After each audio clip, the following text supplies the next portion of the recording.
the system of discipline. There exists a system that transforms ordinary people into disciplined beings, calm, focused, and unbreakable. And the strange thing about this system is how simple it appears. So simple, in fact, that most people dismiss it before they ever experience what it can do. It doesn't promise fast results, or sudden transformation, or the kind of motivation that burns bright and fades quickly. What it teaches instead is patience, the quiet repetition of simple actions performed with full presence. And when practiced long enough, that simplicity becomes power. Are you someone who feels like your potential always slips just out of reach? Perhaps you want to study but can't stay consistent. Maybe you dream of building a business but never get past the planning stage. Or maybe you're an athlete, or an artist, or just someone who keeps saying tomorrow, yet tomorrow never seems to arrive. Whatever your goal, the truth is the same. Without discipline, nothing survives. You've seen it before. The friend who starts strong and fades within weeks. The person who swears this year will be different, who signs up, announces their plan, and disappears quietly when it gets hard. The relationship that starts with passion but ends in avoidance. The projects that fill notebooks but never see completion. And sometimes, when we're honest, that person isn't someone else, it's us. It's easy to think something inside us is broken, that we were born without whatever others seem to have. But what if the problem isn't weakness? What if the problem is design? In the East, there's a philosophy that has shaped warriors, monks, and masters for centuries. A way of life built not on willpower, but on structure and awareness. It teaches that true strength doesn't come from pushing harder, but from aligning your life so that right action becomes the natural path. It's not about bursts of motivation. It's about quiet systems that outlast emotion. This philosophy is formed around two ideas: Fa and Ren. Fa means order, law, or disciplined structure. The external systems that hold you steady when your feelings shift. Ren means endurance, patience, humanity. The internal strength to continue even when comfort disappears. Alone, each has power. Together, they build something far greater. A life that no longer collapses under pressure. But there is a price. You have to begin so small that your ego will hate it. So small that others might laugh. And you have to keep going long after the excitement is gone. You have to act when no one's watching. Especially when no one's watching. This is not motivation. This is transformation through repetition. And in this story, you'll see what happens when a man with nothing left to lose finally decides to stop chasing change and instead becomes it. Before we begin, if you find meaning in these stories, consider subscribing to the channel and leaving a comment about one area of your life where you seek more consistency. It helps us reach others walking the same path. Now, the story begins in a narrow apartment that always smelled faintly of burnt coffee and resignation. It was the kind of place where time seemed to stand still, where sunlight crept through the blinds like an intruder rather than a guest, and where silence wasn't peace, but punishment. In that silence sat a man named Liam, 31 years old, barefoot on the floor, his back pressed against a wall that carried faint marks of furniture long since sold. In his hands he held a letter of resignation, his fourth in less than 2 years, and although he hadn't yet opened it, he already knew every word that waited inside. Liam was not a fool, though he often felt like one. He wasn't lazy either, at least not in the way that people accuse the unmotivated of being. When new beginnings appeared, he met them with energy, ideas, and determination. For a few days, sometimes even weeks, he became the version of himself he wished were permanent, focused, reliable, optimistic. But then the pattern returned, always the same: the fatigue, the excuses, the quiet unraveling. Jobs faded, projects stopped midway, and goals dissolved into promises he'd recycle the following month. What terrified him most wasn't failure itself, but the familiarity of it. He remembered every start, the first job he'd sworn would turn into a career, the online course he'd promised to finish, the half-written business plan that still lived in a folder called New Beginnings 3. He remembered the shoes he bought when he decided to become a runner, still clean in their box under the bed, and the notebook where he'd written discipline equals freedom on the first page, and nothing else. 6 months earlier, his girlfriend had looked at him the way people look at something fragile they can no longer carry and said softly, "You never finish anything." There was no anger in her voice, only fatigue, the sound of someone who has run out of hope.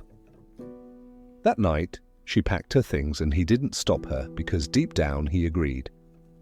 Now, surrounded by the quiet remains of another ending, Liam stared at the ceiling and counted the cracks in the plaster. 31 years old, no savings, no direction, no evidence that tomorrow would look different from yesterday. It was as if life had become a loop: enthusiasm, decline, collapse, repeat.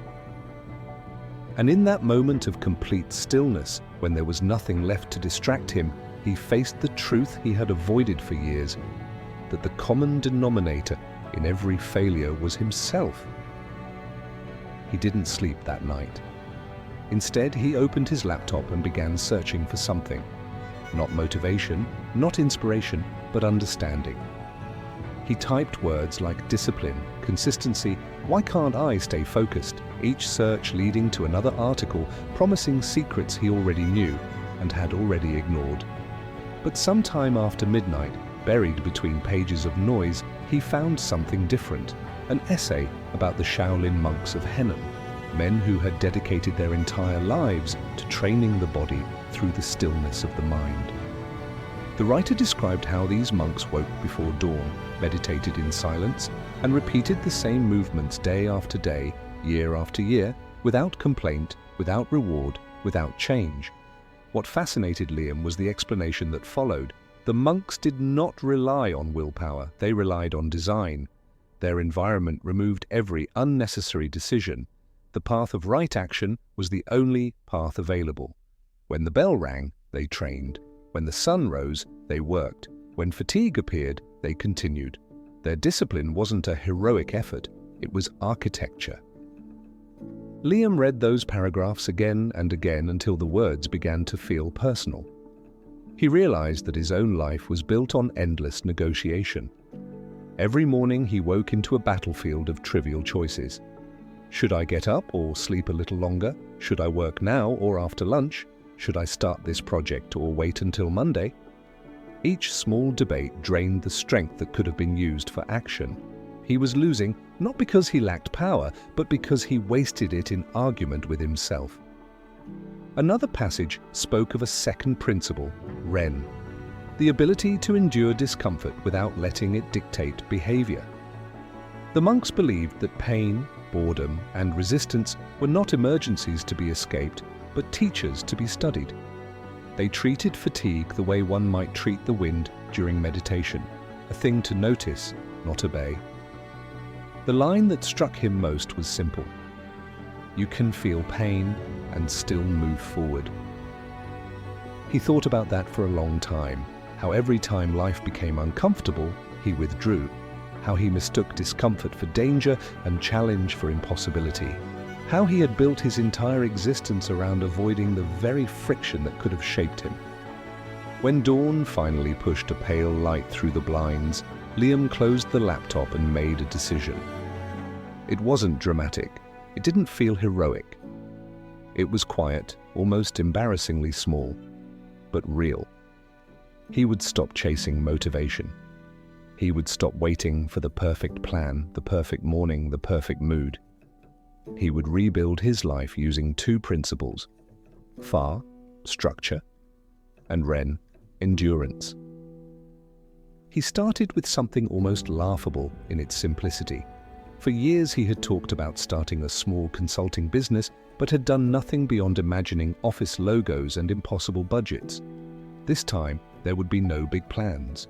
His only rule was to send 5 emails to potential clients every morning before doing anything else. Not 10, not 50, 5. To make sure he followed through, he reshaped his environment. The night before, he cleared the kitchen table, placed his laptop in the center, opened the contact list, set out his coffee mug, and went to bed. When the alarm rang at 6, he didn't think. He sat, typed, and sent. It took 20 minutes. On the second day, his mind protested. You did it yesterday, one break won't matter. But he remembered what he'd read. Discomfort is not an emergency. He ignored the voice, sent the emails, and went on with his day. By the end of the week, he had sent 25 messages and received nothing. The second week brought 1 rejection, the third, 2 more. Still, he continued, because something inside him had begun to change. For the first time in years, his actions were not dictated by results, but by rhythm. Then on the 24th day, a reply arrived.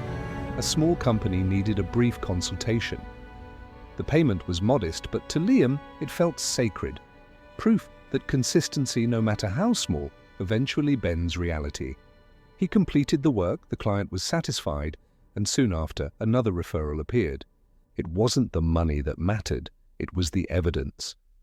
For the first time, when he looked in the mirror, he didn't see a man trying to become something. He saw a man who had begun to change. The 4th month, Liam's days had started to take shape. He woke at 6, sent his emails, and began to build a rhythm that no longer depended on how he felt. The small consulting jobs multiplied slowly, like drops filling a glass, and though the income was still modest, it was steady. For the first time in years, the days connected, one leading naturally into the next, without the usual chaos or collapse. He had learned to live inside the structure he'd created, and for a while, it worked beautifully. Then came the test. One of his main clients, the first to have trusted him, cancelled their contract without explanation. No complaint, no warning, no parting words. Just silence. 40% of his monthly income vanished overnight. Liam sat at the same kitchen table that had once felt like a place of creation, staring at the empty inbox as if it had personally betrayed him. For a few minutes, the old voice returned, the one he thought he'd silenced forever. You see? It was just luck. You were never meant for this. You should have stayed in a job like everyone else. You'll fail again, like always. The words carried weight because they were familiar. For a moment, he felt himself slipping into that same loop of self-pity and escape. But something deep within him had shifted over the past months. He no longer reacted to discomfort the same way. He remembered what the Shaolin called Ren, the quiet endurance that transforms pain into practice. The loss wasn't a sign to stop. It was a signal to refine the system. He took out his notebook and looked at the first line he had written months ago. 5 messages a day. That rule had brought him this far. And if it had worked before, it could work again. So he adjusted the system not by changing its philosophy, but by increasing its volume. From that day forward, it wouldn't be 5 messages, but 10. The task was still small enough to be manageable, but large enough to remind him that he was no longer the same man who once quit at the first sign of resistance. The next morning, he woke early, made his coffee, and opened his laptop. The ache of loss was still there, but he worked anyway. 10 emails, then another 10. Day after day, he repeated the ritual. For 2 weeks, there was nothing. No replies, no progress, just silence. Yet the silence no longer frightened him. He had learned that silence too is part of discipline. The empty space where most people give up, but where those who persist eventually separate themselves from the rest. Then on the 15th day, the first reply came, then another. Within a month, Liam had replaced the lost client and gained 2 more. His income not only recovered, but grew beyond what it had been before the setback. And with that, he learned one of the hardest truths of all. Obstacles don't disappear as you grow, they simply change shape. He began to see that discipline was not a shield against pain, but a method for moving through it. The world would continue to throw challenges in his path. Cancelled contracts, difficult clients, exhaustion, doubt. But none of these things could truly defeat him as long as he remained consistent. Because consistency, he realized, is the quietest form of courage. There was a calm that came with this realization, a stillness that felt almost spiritual. The man who once panicked at every inconvenience now understood something essential. Failure is not the opposite of progress, it's a companion to it. The difference lies in whether you keep walking. From then on, whenever fear whispered that things were falling apart, Liam would simply return to his table, open his laptop, and follow the same ritual that had brought him here. Because rituals, he had learned, are stronger than moods. And that was when he understood another principle that the monks lived by, that perseverance is not built in the absence of chaos, but within it. It isn't about avoiding hardship, but learning to maintain rhythm while everything shakes around you. By the 5th month, the system was not just working, it was alive. Liam's business had more clients than he could handle alone. His mornings had structure, his mind had quiet, and for the first time in his adult life, he didn't feel like he was drifting. But he also knew that the true test of discipline doesn't come when everything is broken. It comes when things begin to go well. Because comfort too is an obstacle, the softest and most dangerous one of all. By the time Liam's business began to stabilize, another truth had started to reveal itself, one he could no longer ignore. The structure he had built for his work had given his days rhythm and purpose, but his body lagged behind, heavy and tired, like a vessel that had been neglected for too long. He had lived for years on convenience, skipped meals, endless caffeine, too many late nights spent staring into the pale light of a laptop screen. His mind was sharpening, but his body was deteriorating, and he understood that one could not carry the other forever. He remembered something he had once read: if you wish to discipline the mind, train the body. If you wish to calm the body, train the breath. The monks of Shaolin didn't separate mental strength from physical practice. They believed the two were threads of the same fabric. To control one without the other was like trying to balance on one leg in a storm.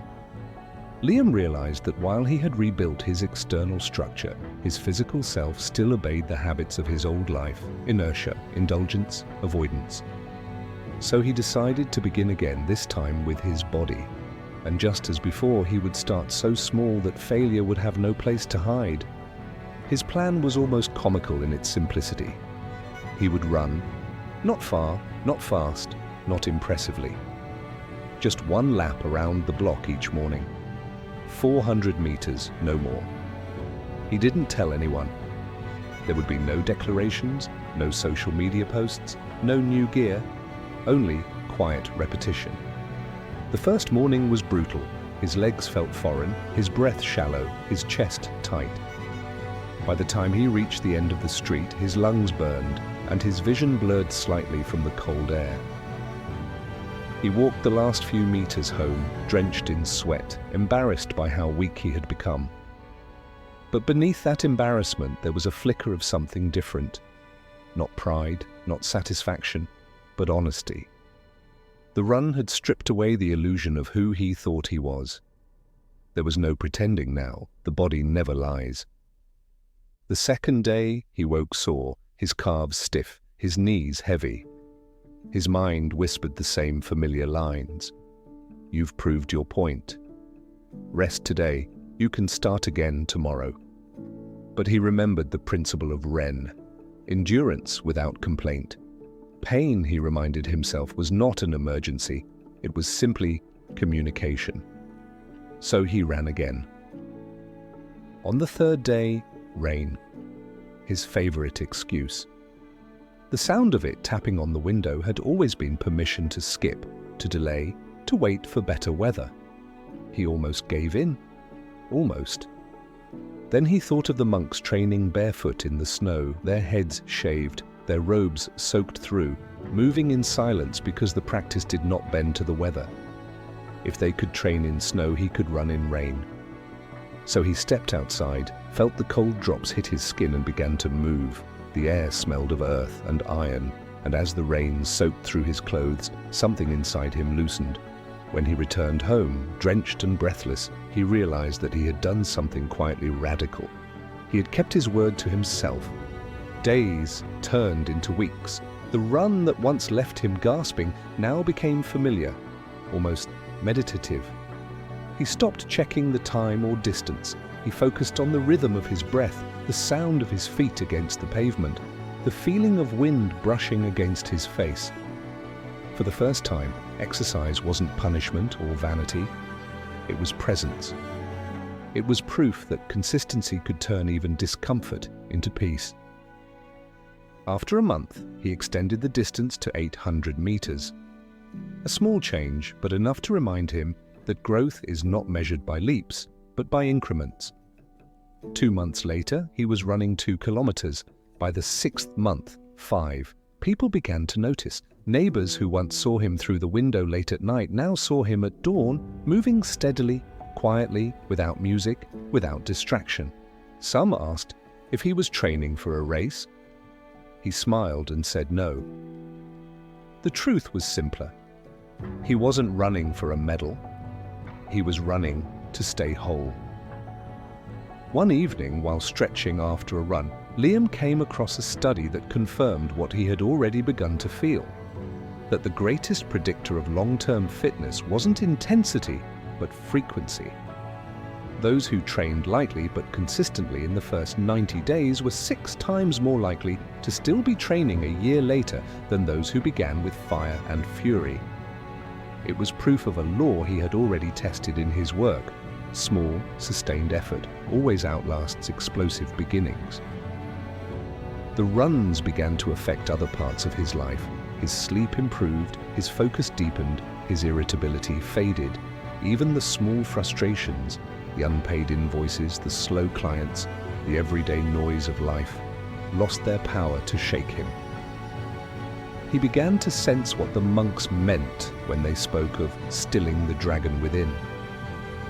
Discipline wasn't about control in the rigid sense. It was about harmony, moving the body, calming the breath, aligning the will. By the 9th month, Liam was running 10 kilometers 3 times a week. His business was thriving. His body felt strong. His mind was quiet. He no longer needed to force himself into action. Action had become his nature. The system that once existed on paper now lived within him. And yet he knew something most people never realize, that true discipline is not tested in comfort, but in disruption. Anyone can follow a routine when life cooperates. The real question is, what happens when it doesn't? 10 months after he had sent his first email, Liam's life had finally begun to resemble the one he used to imagine during those long, sleepless nights in his old apartment. His consulting business was steady, his mornings predictable, his runs consistent. He had created a world that felt ordered, almost sacred, a rhythm built on repetition, calm, and small victories stacked one upon another. Every morning began the same way, the quiet hum of the kettle, the soft clatter of keys, the steady beat of his shoes on the pavement. It was peace, not the kind that comes from stillness, but from knowing one's place within the flow of each day. And that was precisely when life decided to test him again. One morning, an email arrived from a client he had admired for years, a company with national reach offering him a contract that could triple his income. The only condition was that he would have to relocate temporarily for 3 weeks to another city where the project's operations were based. For most, this would have been an easy yes. But for Liam, it wasn't so simple. His system was the thing that had saved him, depended on the environment he had so carefully built, the kitchen table, the early runs, the order of each morning. The idea of leaving it all behind filled him with unease. He stared at the offer for hours. Part of him wanted to accept it instantly, to prove that he was no longer afraid of challenge. Another part whispered, "If you leave, you'll lose everything you've built." The old Liam would have hesitated until the opportunity disappeared, paralyzed between ambition and fear. But the new Liam had learned something essential. Discipline is not a place, it's a practice. Systems were never meant to be cages. They were meant to be foundations, strong enough to be moved. He accepted the offer. The first week away was chaos. The hotel room was small, sterile and silent in the wrong way. The treadmill in the basement gym felt nothing like the open streets back home. His work hours were longer, his meals irregular, his sleep restless. Every part of him wanted to complain, to make excuses, to say, "I'll restart when I'm back home." But he didn't. Instead, he reminded himself of the principle of FAR, structure, and REN, endurance. If the environment had changed, the practice would have to adapt. So he rebuilt his system, right there in the unfamiliar space. He set the alarm an hour earlier to reclaim silence before the world woke. He laid his running shoes beside the bed, just as he had done at home. He cleared the hotel desk, placed his laptop in the center, and opened his contact list each night before sleeping, so that in the morning there would be no decision to make, only motion. It was imperfect. Some mornings he overslept. Some evenings he worked too late. But he never stopped. Each run on the treadmill, each quiet email sent before dawn became an act of defiance against chaos itself. By the second week, he began to notice something. The routine that had once depended on his environment now existed independently of it. He no longer needed the table, the kitchen, or the familiar road. The discipline had migrated inward. It was no longer a structure he lived inside, and it was something he carried. And by the third week, something profound had happened. The same monotony that had once broken him now strengthened him. He found himself running without distraction, working without hesitation, acting without resistance. He was no longer negotiating with himself every morning. The argument was over. When the project ended and Liam returned home, he realized he no longer needed the environment that had once defined his progress. His discipline had become self-contained, portable, unshakable. That was when he finally understood the balance between FAR and REN, between design and endurance. The structure you create around you is what keeps you consistent in calm waters, but the endurance you forge within is what keeps you steady in storms. The monks had a saying, "First, build the temple around you. Then build the temple within you." Liam had spent a year building the temple around him, the emails, the runs, the systems.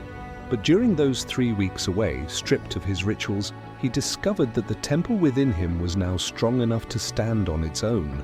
And that realization changed everything. 18 months after the morning he sent his first 5 emails, Liam stood in front of the mirror and barely recognized the man looking back. His face had changed. Leaner, calmer, the eyes steady, without the restless flicker of guilt or hesitation. But the real difference wasn't visible. It was in the silence behind his thoughts. He had discovered something the world rarely teaches, that discipline isn't about force, but alignment. When your actions and values move in the same direction, effort becomes devotion. The same routine that once felt like a burden had turned into a kind of prayer. Simple, repetitive, and sacred. He began writing down the lessons that had shaped him, not because he wanted to preach them, but because he wanted to remember. Over time, those notes grew into a small book of principles, what he called the way of steadfast motion. The first principle read, "Start small enough that failure feels absurd." Liam smiled as he wrote it.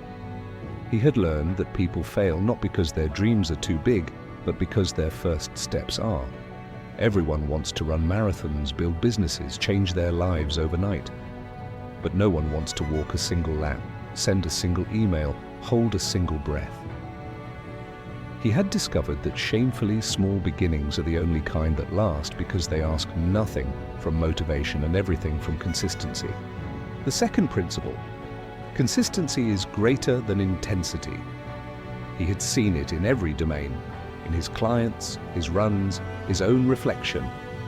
The world praises intensity because it's visible, dramatic, and quick. But intensity burns, consistency builds. 1 email a day, 1 run at dawn, 1 quiet act of presence after another. This is how identities form. The third principle: remove friction. Simplify the path. Before his transformation, Liam had lived in constant negotiation. Decisions that drained him before the day even began. Should I get up or sleep a little longer? Should I run today or tomorrow? Each choice stole energy from action. But once he began designing his environment, shoes by the door, laptop ready, tasks predefined, discipline no longer depended on willpower. It depended on structure. He realized that monks and warriors didn't possess more strength than others. They simply carried fewer distractions. The fourth principle: when structure fails, endure. There are days when no plan survives the morning. Days when your body hurts, the sky is heavy, and the world demands more than you can give. On those days, willpower fades and the only thing left is spirit. That's when endurance, awakens. Endurance isn't blind stubbornness. It's the quiet decision to continue. Not because you want to, but because you've already promised yourself you would. The fifth principle: obstacles are not interruptions. They are the training. Before, he used to believe that progress would come once life stopped being messy. But he now understood that messiness was the curriculum. Each cancelled client, each sleepless night, each moment of doubt was a chance to practice what he claimed to believe. The Shaolin say, the obstacle is not in your way, it is your way. The sixth principle: never allow a gap. He had learned that momentum is sacred. A single skipped day doesn't just pause progress, it reawakens the person you used to be. The body forgets quickly, and so does the mind. Even when sick or exhausted, he learned to do something, even a fraction of the task.